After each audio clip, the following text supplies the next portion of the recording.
ওই নবীর মেয়ে ফাতেমার দিকে তাকাইয়া দেখো ইন্তেকালের আগে গো মা ফাতেমা ডাক দিয়া কয় স্বামী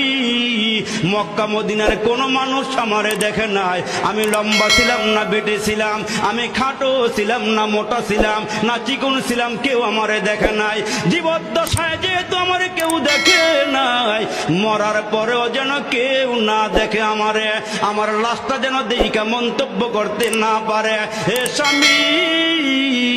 তোমার দুইটা সন্তান হাসান হোসাইন রে লইয়া আর তুমি আর দুই হাসান হোসাইনকে লইয়া আমি মারা গেলে আমার খাটিয়াটা রাইখা জানাজা পইরা তিনজনে খাটিয়াটা কাঁধে উঠাইয়া আমারে দাফন করিয়া দিও দুনিয়ার কোন মানুষকে আমারে দেখাইও না হযরতে আলী ডাক দিয়া কয় ফাতেমারি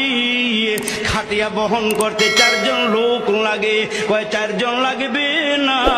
এ আমার স্বামী তিনজন হলেই চলবে মুসলমান যেদিন ফাতেমা দুনিয়ার থেকে বিদায় হয়ে যায় ইতিহাসটা অনেক লম্বা ওই দিকে যাওয়ার সুযোগ আমার নাই ওই ফাতেমা দুনিয়ার থেকে বিদায় হয়ে গেলে হযরতে আলী আল্লাহকে ডাক দিয়া কয় মাওলা রে ফাতেমা ওসিয়ত করিয়া গেছে যেন তিনজনে খাটটা বহন করে দাফন করিয়া আসি এই খাটটা তিনজনে কেমনে নিয়ে যাব হযরতে আলী হাসান হোসাইনকে নিয়ে বসিয়া আছি ইন্দিমে টাইমে বাইরে নজর করিয়া দেখে